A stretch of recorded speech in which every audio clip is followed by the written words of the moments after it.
নমস্কার বন্ধুরা, রান্নার জগতে প্রত্যেককে স্বাগত। আগে আমি চিকেন পাকোড়ার রেসিপি আপনাদের সাথে শেয়ার করেছিলাম। আজকের রেসিপি লইটা মাছের পাকোড়া। প্রথমে আমি এখানে লইটা মাছ নিয়েছি, আর এই মাছগুলোকে আমি নুন হলুদ মাখিয়ে রেখে দিয়েছিলাম। এবার আমি মাছগুলোকে অর্ধেকটা করে কেটে নেব। কাটা হয়ে গেলে এবার উপকরণগুলো সব সাজিয়ে নিয়েছি। বেসন, কর্নফ্লাওয়ার, গোলমরিচ, গরম মশলা, লঙ্কার গুঁড়ো, লেবু আর আদা রসুন পেঁয়াজ ও কাঁচা লঙ্কার পেস্ট। এবার আমি দিয়ে দিচ্ছি লেবুর রস অল্প একটু, আর উপকরণগুলো সব দিয়ে দিচ্ছি মশলার। অল্প গোলমরিচের গুঁড়ো, গরম মশলা, লঙ্কার গুঁড়ো আর বেসন, কর্নফ্লাওয়ার আর অল্প একটু গোটা জিরে।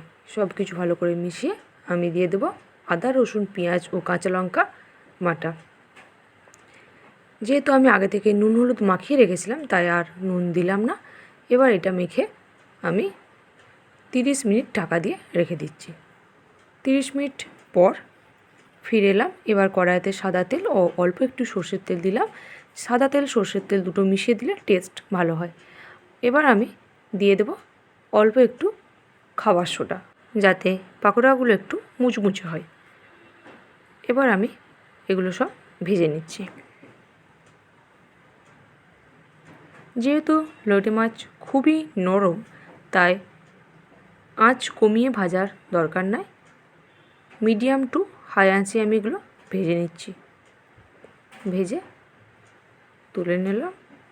আর একদম গরম গরম এগুলো সার্ভ করবেন। লইটে মাছ নরম হওয়ার জন্য ঠান্ডা হয়ে গেলে একদমই ভালো লাগবে না। খুব গরম গরম টমেটো সস দিয়ে সার্ভ করবেন, খেতে খুব সুন্দর লাগবে।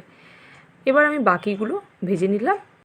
এবার এই পাকোড়াগুলো আমি সার্ভ করে নেব।